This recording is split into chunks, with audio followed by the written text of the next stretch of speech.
Cheers, brother. All right. Cheers. Okay, shall we kick off? We shall kick off. Okay.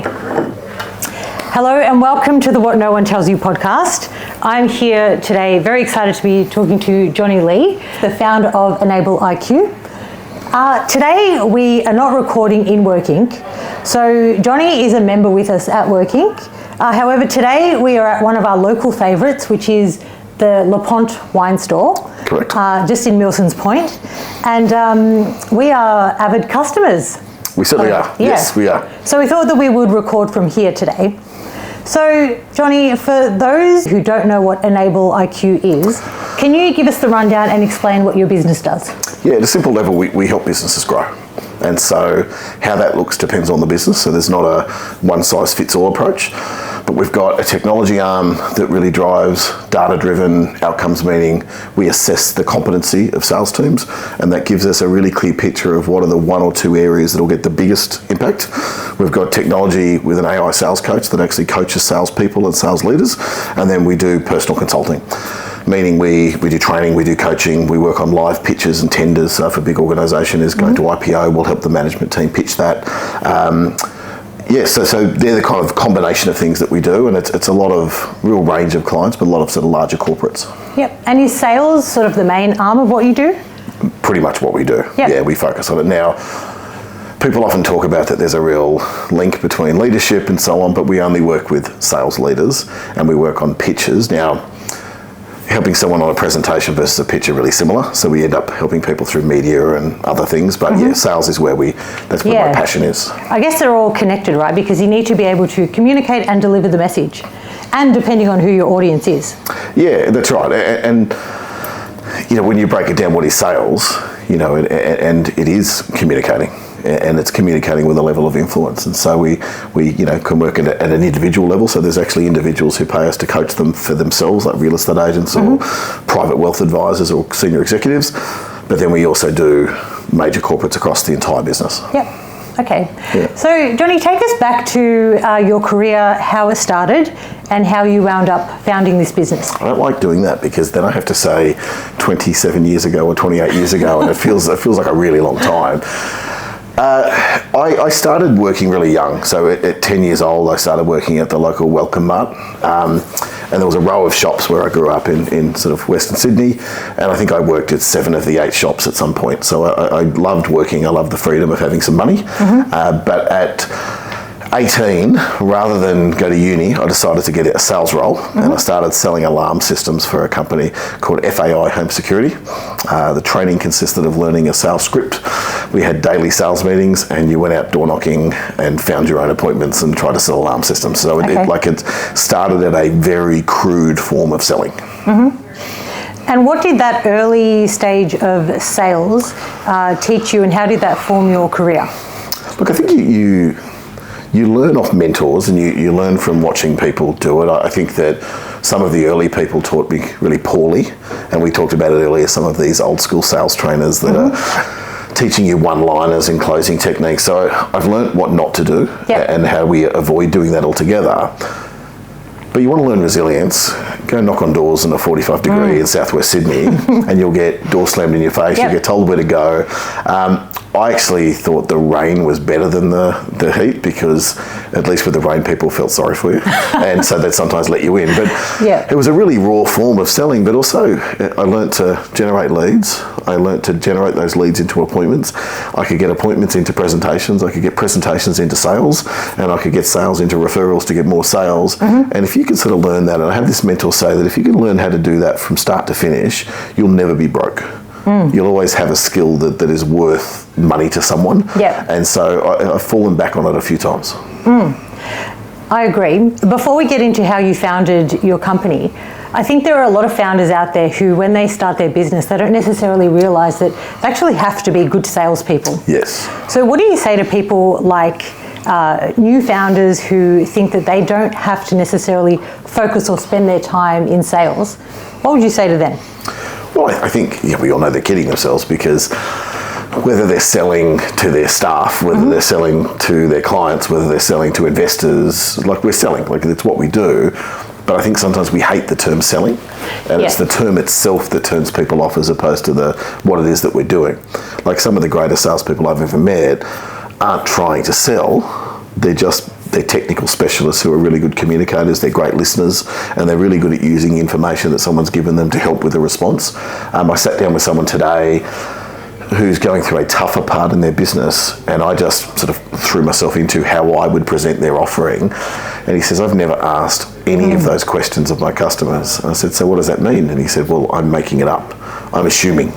And so I think they're kidding themselves, but there's also levels of sales, isn't there?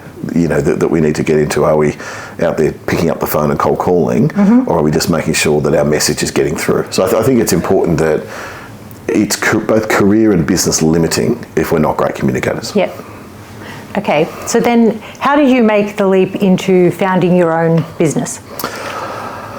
Where I started, it was commission only, and so you had to have your own ABN number and things like that, and pay your own tax, which is really great with an 18-year-old kid from Western Sydney learning how to pay tax for the first time.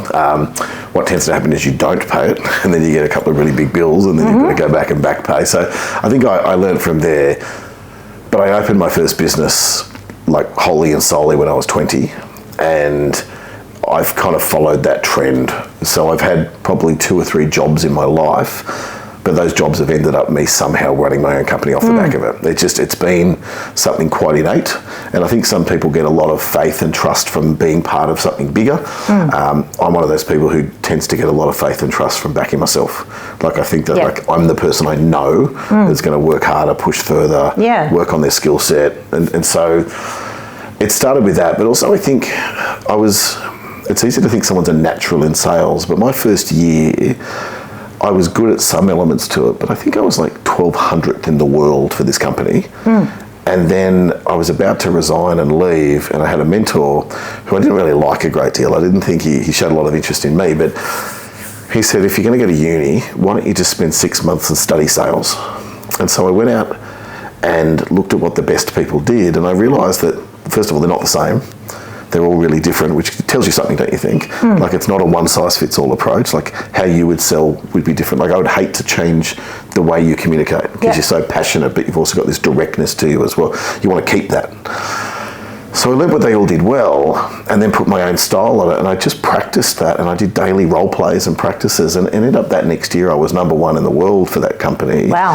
And I think I broke almost every sales record, and I'm not saying that from a position of saying I was bragging, because let's face it, I'm selling alarm systems, right? It's not like it was glamorous, but I'm saying it because to go from being so low in the business to so high by literally following 2 or 3 little rules, I think it sort of demonstrates that it's possible. So how important is it then to follow a framework or a set of rules, but also making sure that you stay true to yourself and applying your own personality? It has to be you. I remember in 2012 I spoke at a conference called ARIC, and it's the Australasian Real Estate Conference, and there was 3,000 real estate agents that are there. They pay $1,000 or $2,000 a ticket. A lot of them go just to get away and go to the Gold Coast for a few days. But I remember when I was speaking there, and I took it very seriously. And Donald Trump was one of the speakers, one of the main speakers. For those who don't know, Donald Trump is a real estate agent who went into politics recently. They might know who he is, do you think? But maybe. But I watched myself, and I'd prepared this talk where I knew where on stage I would be when I was delivering the exact line. I was in my Armani suit, I was super fit, and I nailed it. I was so proud of myself. And then I watched it back, and I thought, who is that? Like, it didn't look like me. It didn't feel like me. And I made a shift from that day to make sure that whether I'm training in front of 1,500 people or 5,000 people, or whether it's one-on-one, or whether you meet me at LaPont Wine Store, or whether you're meeting me in a boardroom, that I'm the same. Now, it doesn't mean I can't adapt my style. Yeah, correct. And that's a really critical piece of selling, and we can talk about that.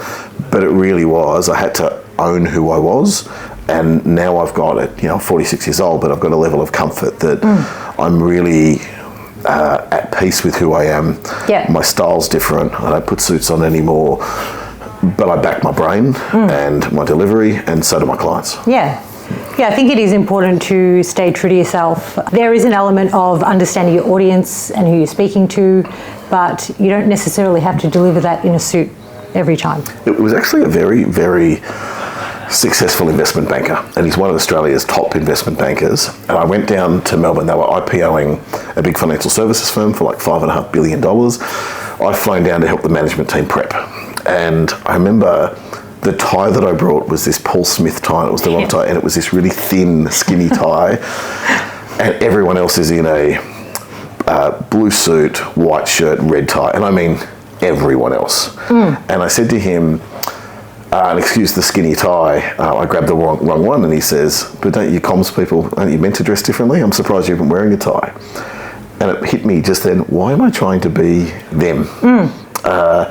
Get comfortable in who I am. And it's not that we should never wear a suit, but it is that idea of making sure that you stand for something. And a lot of times when I'm, like if I was coaching you, for example, it wouldn't be, hey, I want you to say it this way. It'd actually be, how do you get more of you to come through when you're communicating? And that's the thing is, there's 1,000 MBA candidates that are out there. There's thousands of people who've done, whatever degree and course and experience, but there's one of you. And if you can own that, it's such an attractive trait to people, to really just own and have confidence in you. And so that's something when we are coaching people, we really want to draw that out. Yep. Do you think it's critical to go out and have tertiary education? You mentioned that you are from the West, you started your own business when you were 20. Yeah. So do you think that that's important, or is sales a skill that you can learn and it can be accessible to anybody if you apply yourself? Yes, to both. Look, I think tertiary is critical for certain professions. Like you can try and be a doctor without it, or I worked in education for years, and people would say school marks don't mean anything. You can be anything you want to be in this world, and I'd say it's not true. You can't be a doctor, you can't be a lawyer, you can't be a physio, a dentist, you don't want your accountant if they haven't studied. No, but you can't even get into it in the first place, right? You can't even get the course done. And so I think tertiary study is really healthy for certain professions. I think it's also healthy because in those really formidable times of life, when you're kind of 18, 19, 20, 21, it gives you the ability to meet lots of people, potentially run into new social circles. If you're working at the same time, it shows you this great work ethic where you're learning and working at the same time. So I think there's a lot of benefit, but also it shows that you can stick with something that isn't necessarily easy. And so there is a resilience there. And if you look at a lot of the big startups that have gone on and kicked on, most of them had some degree behind them. But at the same time, do I believe it's necessary? No, because I don't have one, and that'd be a pretty limiting belief if I thought that. I did do a course with Macquarie Graduate School of Management on strategic management or strategy and so on. And it was for a week. It cost me $15,000. Everyone but two of us, it was paid for by the company, and we were the only two that did the pre-reading, the only two that did the work before we went out for a drink afterwards. It was quite interesting that a lot of people on that were happy to coast off the back of it. So I think there's value, but sales is something that it is learnt. It's just some people have a more natural curve towards it than others. Okay, so before we get into the next questions, what are we drinking here? What do we have here today? We have, I think the bottle is here, if we want to see it. But it's a Joseph Collin Saint Aubin Premier Cru, so it's a Chardonnay from Burgundy. And what do you think? That is lovely. I love a wine from Burgundy. Yes. My favourite wine region, so this is spectacular. Perfect. Yeah. And big thanks to Rob, who runs Le Pont here, and Graham, who one, let us use the room, but to put this wine aside for us to select. So Rob personally selected it, which is pretty cool. Okay, well, great recommendation from Rob. Yep. We were talking earlier today. So one of the things that we really want to get to the bottom of is the stories that you won't see on LinkedIn. Yeah. Can you tell us any stories about your business journey that are not the polished stuff that are normally out there, but what it really takes to build your brand and business? Yeah, I was reflecting, and then, like most things as a startup founder, then 300 other things come on and you don't think about it again. But even just hearing you sort of talk about it then, if I go back to my very, very early stage, I opened my own security company that would sell digital surveillance. And it was in the very early stages of it. So I worked for a company for about 6 weeks, thought that there was something in it, but just couldn't work there any longer. So I went and opened my own.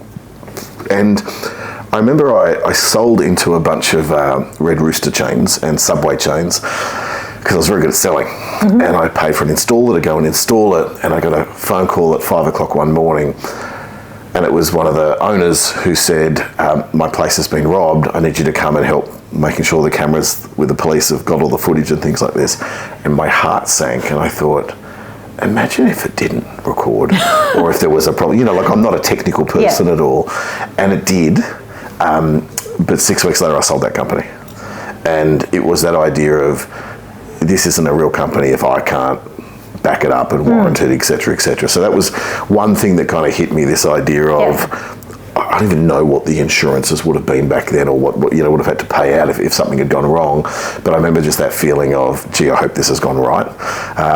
I had a moment, GFC side, I'd sold a business as well just before then, and I started trading money in options, so very risky, with someone who was meant to know what they're doing. It turned out they'd lost a lot of money themselves and were chasing their tail, and was using my cash to help them chase it. And we made a lot of money really quickly. And then we lost a lot of money really quickly. And I still remember seeing my car on the back of a truck getting taken away, thinking this isn't a great thing to do. And at the time, I remember I had some assets, very little cash.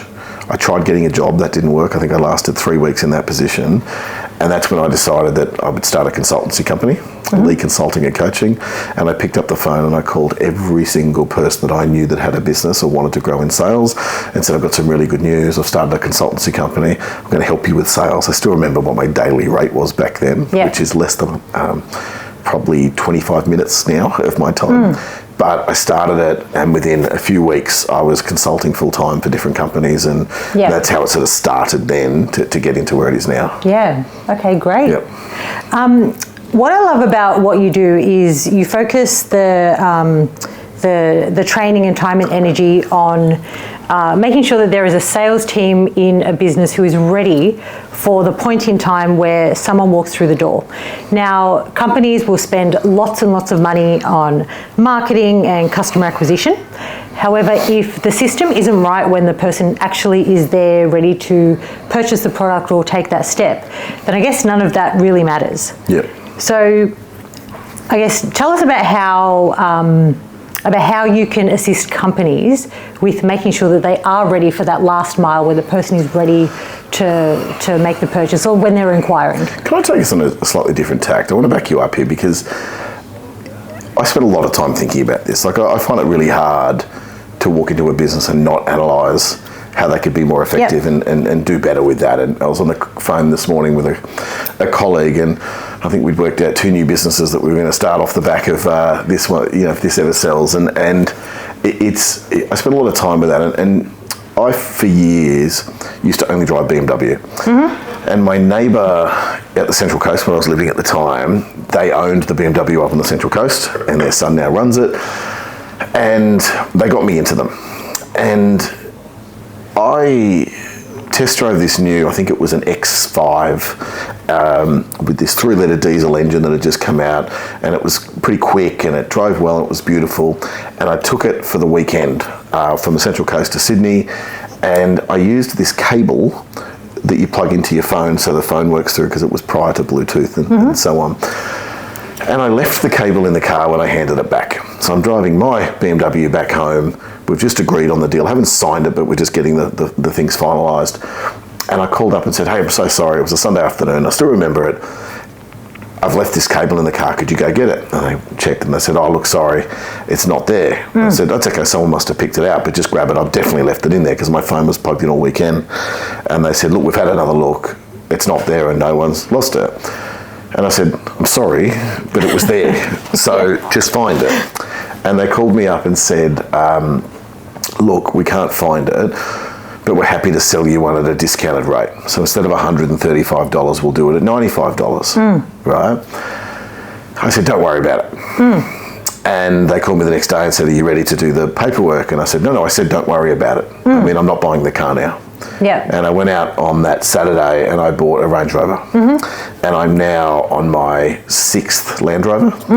and I've had a dalliance with some sports cars, but I've never had a four-wheel drive that's not a Land Rover since. My next one will be another Range Rover. And it's funny how I then calculated, I went on to Google, because this is what I do, and worked out that year BMW had spent something like $5.5 million on R&D, on marketing, on branding, on advertising that gets me into the showroom. And they've cost themselves that car plus multiple cars since over an $85 cable that cost how much, do you reckon, from China? Oh, look, I don't even know. And it's not the cost, because I know that had I been the person that you contacted, I know what I would have done with that cable. Yeah. I would have bought you one and sent it out immediately. And another thing that we were talking about earlier is that in the sales piece, it's not necessarily your people who are selling who are the salespeople. Yeah. It really is everybody in the team. Yeah. So the person that you contacted at BMW may not necessarily have been the salesperson, but they are also a critical person in the entire piece, where they could have very easily have made you happy, sent you the cable. And I think, it may not have been their fault, but it's still their problem. So they could have solved it for you, and you probably would have still been a loyal BMW purchaser. And this is the thing, though, this is the point you're making. Like, an insurance company has a sales team, but they also have a claims team, an underwriting team, a customer service team. Every one of them are sales, because it impacts their ability to sell. And I think you're spot on. It's like, we talk to real estate agents all the time in commercial and industrial, but also resi. And we say this idea of, we can't control when someone decides to sell their asset. All we can do is be the one they call when they've decided to make that decision, right? And so it's that ability that when something happens, if it's retail, they're walking in the door. Like, are we ready for when they walk in the door? If the phone rings, are we answering it quickly enough? Are we dealing with it properly? Are we asking enough information? I listen to restaurants sometimes, and people call and they say, hey, is there any chance we get a table for 2 tonight? What time are you thinking? Let me check. Hey, look, you need to be up by 9, and you'd have to, it's just like they're making it sound like they don't want you. Yeah, like the customer is an inconvenience. That's right. That's right. Whereas the great restaurants, and I texted one just before because I'm meeting some clients in the town after this, and I said, hey bro, can I get a table? And he just sent back a text, thumbs up, usual table's booked, it's ready from now. Now, I don't need it till 4:30, but he's got it ready from now. Or even like Rob today. We're here, he's welcomed us, into Le Pont Wine Store, and here we are recording. So, and I know that I will be here. This is my wine store because of the service, and I know that I'm going to receive all of the help that I need every time I arrive. Yeah, and so you're spot on. It's that idea of when the time's right, are we ready to there? And I think you've got to prepare your salespeople, whether it's a large enterprise deal. Think about this, like people say enterprise is different because it's long lead times. Yes, it is, but it's also hundreds of touch points in that lead time. How much time do you think enterprise sales teams spend focusing on maximising each touch point? Like, if each touch point was more effective but also progressed opportunities faster, you would do deals faster. Yeah. Like, COVID for me was the greatest deal time of my life because you and I could have a meeting and I'd say to you, hey Christy, I've got a bit of time this afternoon, let me put some thoughts together. Have you got 15 minutes tomorrow? And I'll just take you through what those thoughts are. And you'd say, well, I'm sitting at home, yes, I've got 15 minutes. And I would sort of show you those thoughts and say, look, I could price this up for you if you're interested. Why don't I put some pricing together? Are you around tomorrow for 10 minutes? And I'll just take you through I was getting deals that would normally take 6 months done in 6 days. Yeah. Because we could just have those 5 meetings in 5 days as opposed to spread them out where time's so busy. Yeah. And so I think we're going to look at it, whether it's selling a bottle of wine or whether it's selling lending for $10 billion from a bank. It's how do we maximise each interaction at its best possible rate? Yeah, I think it's each interaction, and you mentioned all of the different touch points.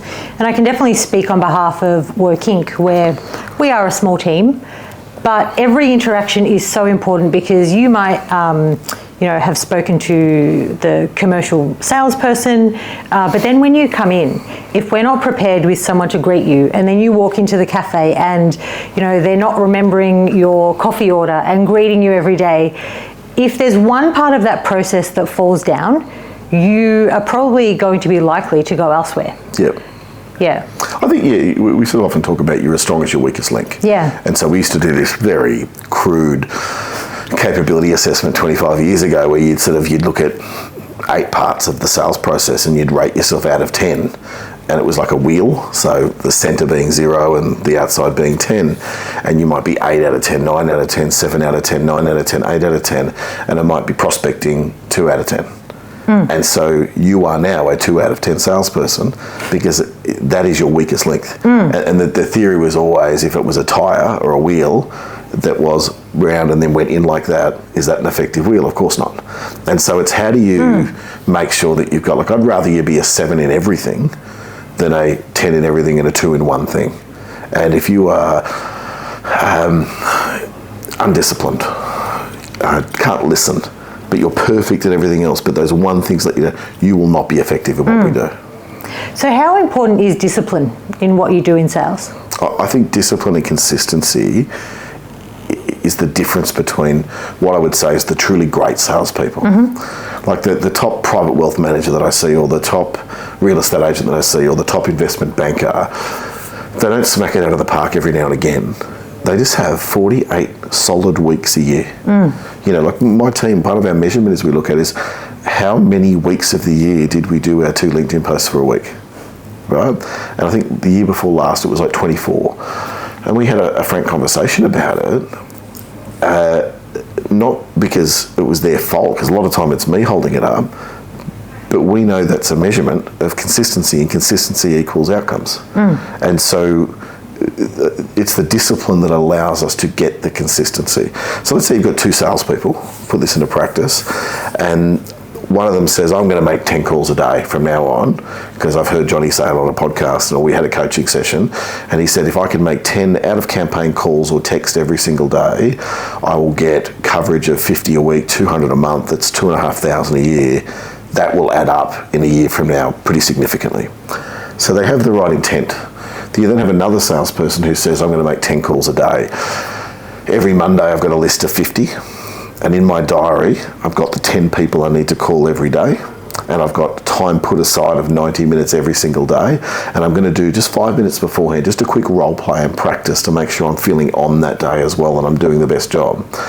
Like, who's got a higher likelihood? Look, I don't even need to say it, do I? We just know one will succeed and the other may or may not. And do we want to allow ourselves to put chance in there? Like, I don't, right? And so I think that this discipline is so key, but also discipline in what way, right? Like how often do you go and work on your skill set? I was saying to someone the other day, vocal, so how we speak, is 38% of our message. But how many people sit there and actually work on tone, volume? Like if I say to someone, speak louder, they start yelling as opposed to just increasing volume, because it's not a skill they have. And so we sort of, look at your physicality, your voice, every aspect, your messaging. If you're practicing these things regularly, plus got high levels of coverage, and you're doing it daily, the odds are your business is going to be incredibly successful, right? It just will be. And so, it's a long-winded way of saying yes. I guess there's a lot to think about in sales. It's not just how you communicate. It is, like we said earlier, how you present yourself, the consistency, and just showing up and being disciplined every day. I love that term though, just showing up. But actually doing something when you show up. Yeah, but I mean, like, sometimes, you've heard Jim Quick? He's that brain expert. No. And he's got this version, and maybe I'll share it with you, but of what consistency people think it looks like. And it's 10 out of 10 every day. And it says what consistency actually is. And it's this idea of some days you're up here, and if you can hit 80%, but some days you're down here. So show up and do what you can. And there are times where I'm unwell. I have very little mental capacity because I rely so much on my brain quickly. And I will cancel 3 or 4 things and say, I need to nail those 2 things. Yep. Or I ran a session last year. I'd been sick all night. Woke up the next morning, I'd had no sleep. I was dehydrated, and I called the client, and I think it was food poisoning or something, and I said, hey, I'm really sorry, but they'd flown 95 people to Sydney for it. And she said, I'm really sorry to hear. What I'll do is I'll pop by the chemist, I'll get you some Imodium, and I'll get you some Hydrolyte, and then we'll just do our best to work our way through. So realising straight away, not turning up is not an option. Yeah. And so I walked out, there was this back room behind stage, and that was my energy room. And so I set it up, and I had a little pillow that was there, meditation area kind of thing, and I would deliver, and then I'd get them to do a group exercise, and I'd go to that room and I'd do some breathing, have a little splash of water and a hydrolyte, and then I'd go and deliver, and I'd go back. It's the first time in my life I didn't speak to people in between sessions. Like when it was lunch break, I just sat in that room on my own, but I nailed the day. And so it's part of what we need to do is like, are we clear on what's going to make an impact today? And if you do that 5 times, guess what? You've had a good week. And if you do that 4 times, you've had a great month. And if you do that 3 times, then you've got a great quarter. And if you do that 4 times, you've got a great year. And sometimes we just get so fixated on that goal. And I have it. Like I've got huge goal for this new AI sales coach. Like the traction has been mind-blowing. So we start jumping to, what's the next bit look like and so on. So can you tell us about that then? But I suppose the point I'm getting at is, but you've got to bring it back to what can I do today that influences it. Right? What it is we've got a digital learning platform. It's been really effective. A group that's been using it since day one. We've been able to use evidence and data to prove that their top people who use the platform on average sell $170,000 each more than those that don't. Times that by 260 people, we're talking tens of billions of dollars, right? So it's really effective, but it relies on... So this is an AI coach? This is just our digital learning. It relies on the individual to be motivated and driven and disciplined. And we've worked out that not everybody is, all right? It doesn't help them in the moment. So for 2 years, we've been working on building this AI sales coach. It's called Closer AI, and it, first of all, it role plays with you, and I gave you a demonstration. It's pretty cool. It was incredible. And it's a true coach, where it doesn't give you the answer, it coaches you to get to the answer.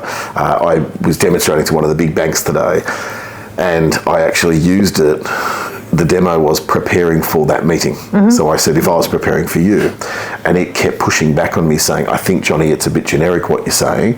Marie is going to be more interested in this. We've got to really get cut through. And I said, great, you tell me what to say then. And it says, I like it, cutting to the point, and told me exactly what to say, but then straight away said, now, Johnny, I want you to try it. I'm going to be them. Go. Made me role play, gave me feedback directly. So it's got a coaching element, but it will also review pitches, emails, proposals. I think the great thing about that is I'm thinking about how I would use it, for example. And I might not necessarily want to do that with an actual person. Because I might want to practice first, or I might feel a bit embarrassed. But this is something that you can do and receive live feedback at any moment, and it cuts out all of the anxiousness or hesitation around learning. Look, I don't because AI is so new, I don't think there's been great studies on comfort levels of role-playing on AI versus in person, but from what I've witnessed in the past 6 months, people are significantly more comfortable, which means they're going to be themselves more. They're more open to it. They receive feedback where they actually want to work, but that feedback is now in writing instantly.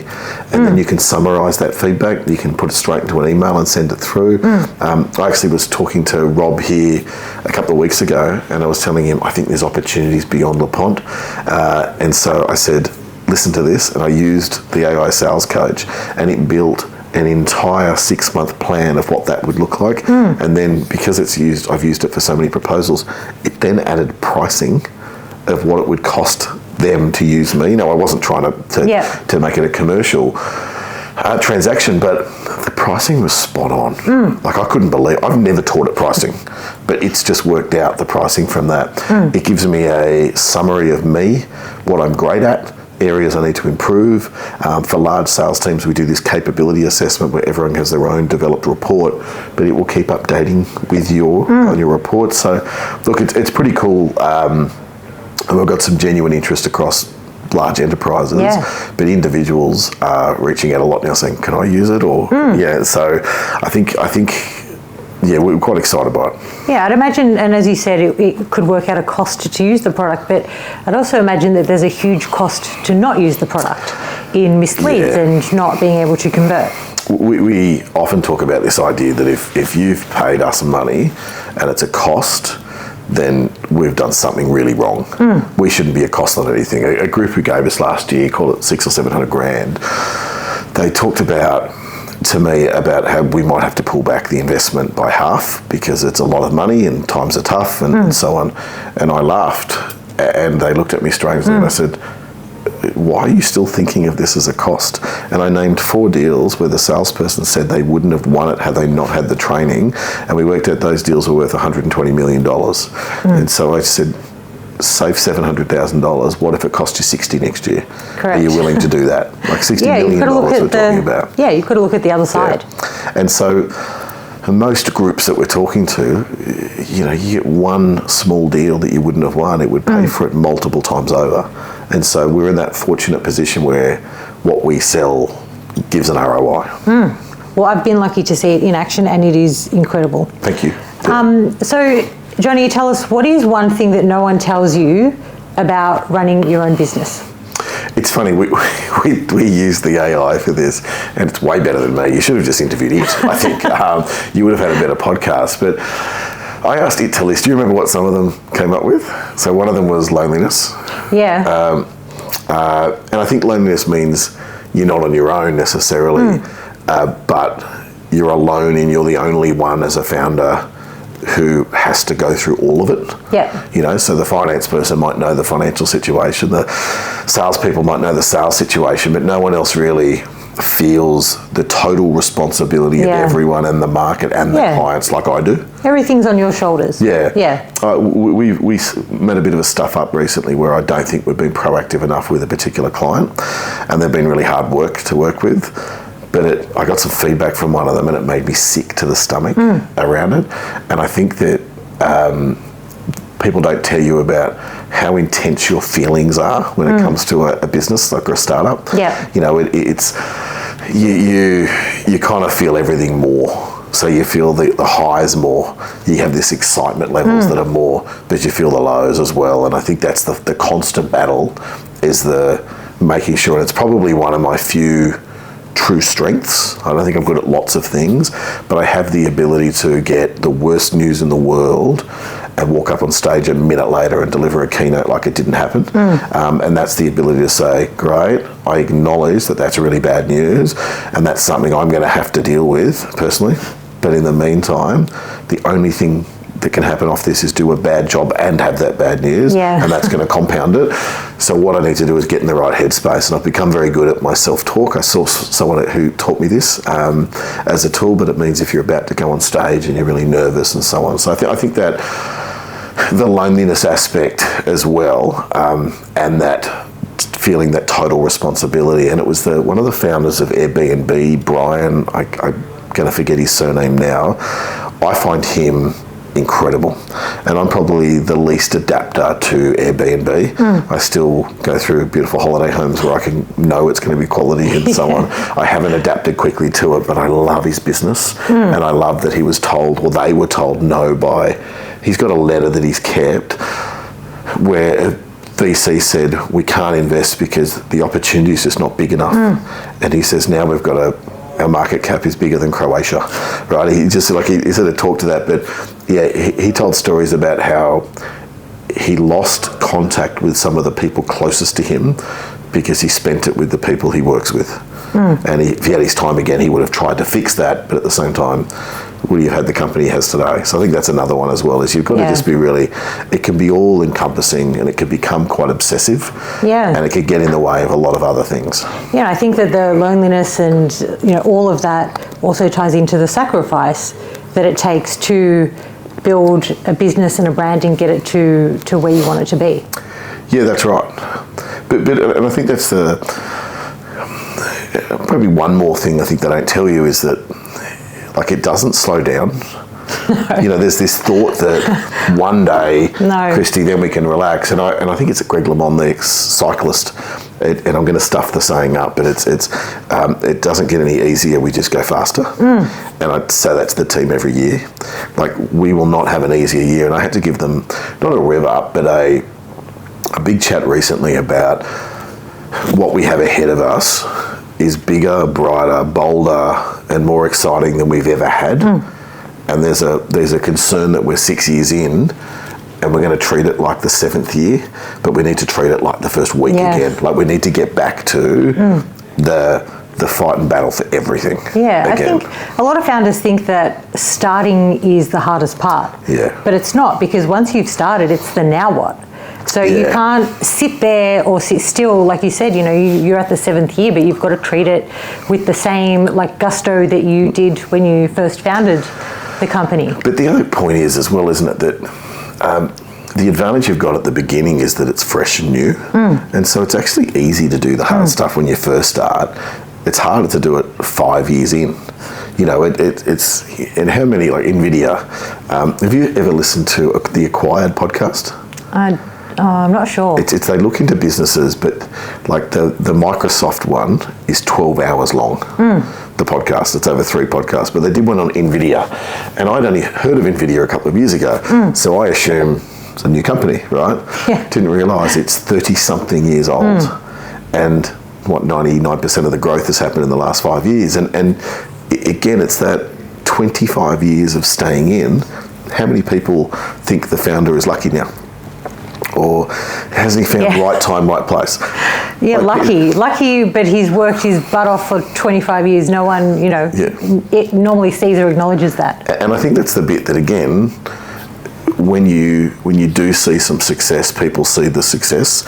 I won a deal once as a consulting, and it was $250,000, which at the time felt like $20 million. It's my biggest deal by 3 times, and I won it within 6 days of the very first meeting. And I walked into the office, and one of the other consultants, like, that would have been probably more than what they make in a year, said, gee, that was lucky. Like, you sent that email and they responded, and now you're doing a deal. But they missed out that I counted. I went back and counted for his sake. There was 72 unanswered emails, calls, LinkedIn messages, articles that I'd sent him. And every single one of them, it turned out he'd read and ignored, because in his mind he didn't need us. Yeah. And then the moment he said, okay, big growth plan, who do I call? I'll call Johnny. We'd never met. But his response was, hi mate, I'm glad you reached out, really keen to get moving on this. And it was. Imagine if I'd not sent the 73rd. Yeah, correct. I actually don't believe in luck, because I think that anything that happens in your career, your successes, everything comes about because of opportunities that you've identified, that you took steps towards, sending the 73 messages, and you could have stopped at any point because he didn't reply. But, you persisted and you kept going with that. Like, that's not luck. That's you actually taking those actions to make it happen. And that's the thing. I had an old mentor when I was a kid. The business, FAI Home Security, where it was great for is it was a very supportive, it was a very sales-focused culture. But there was a lot of investment into skills and a lot of investment into the mindset. And he used to use the term, which is an old term, but luck is where preparedness meets opportunity, right? And I think it's, those two things have to meet, don't they? Like, you have to be ready. You've got to be prepared. And people will often say to me that I'm lucky because I always find the car spot out the front, or I walk into a restaurant. And they go, no, of course, just come and grab a seat, Johnny. And it's that idea of that. First of all, you've got to go for it, right? You've actually got to be prepared for that luck to come your way, and there has to be an opportunity and there. And to recognise it. So I think that's there. And I was telling you, a few years ago, I was in Wellington, and I had to fly to Christchurch that night, so we'd been for lunch. My flight got canned, and I hate using the term, but stuck in Wellington for the night. But the guys who run the business down there called me up and said, what are you doing for dinner? They said, we can't take you out, but the guys from the team are going to take you out for dinner tonight. And I said, oh yeah, but no pressure, I'm fine to grab something. And they said, no, they're going to take you out. And they gave the credit card to one of their sons actually in the business and said, let Johnny think he's paying so he'll order whatever he wants with the wine. And then make sure you sneakily pay it at the end, but just pick his brain, because this is worth thousands of dollars, so just make the most of it. So we sat down, and one of the guys who's very successful, he sat down and said, Johnny, question for you. What do you do on the days that you just don't feel like it? And we talked about this earlier, and I think that's the other thing again, because you won't always feel like it, but it never crosses my mind whether I feel like it or not, because it's prepared. Like, I've got my daily plan. I'm clear on what I have to do every single day. And so I don't want to make it sound emotionless, but it kind of is. Like, I don't think about the outcome as much as I think about actioning the day, so to speak. And I know after this I've got to meet someone in town, but I know the 3 things I need to get done before I land there. Yeah. And I'll turn up 15 minutes late and apologise because I know those 3 things have to get done. It's just like I'm notorious for being late for things like that, but I'm late getting things done. Yeah, and at least then you've got the comfort of knowing that you've achieved everything that you needed to that day. That's right. Yeah. Okay. Great. Thank you so much for joining me Absolute today. Pleasure. If someone wants to get in touch with you, how can they find you? LinkedIn, Johnny Lee, and enableiq.com. Yep. So probably the easiest ways of getting in touch. But even if you just want to talk sales, talk business, it's something I love. I'm pretty passionate about it, and I'm happy to talk from there. Or if you're a working member, come and see Johnny Lee at any time. So thank you. And if you want to find us at the What No One Tells You podcast, you can find us on Apple, YouTube, and Spotify. Thank you so much. It's been a pleasure. Pleasure. Thanks so much. Okay. Bye. All right. Thank you. All right, I'm going to cut the recording. Okay. Is there anything else that you wanted to cover? That's good. Okay. How long was that? Let's see. I'm used to running the podcast, so it was a bit different for me.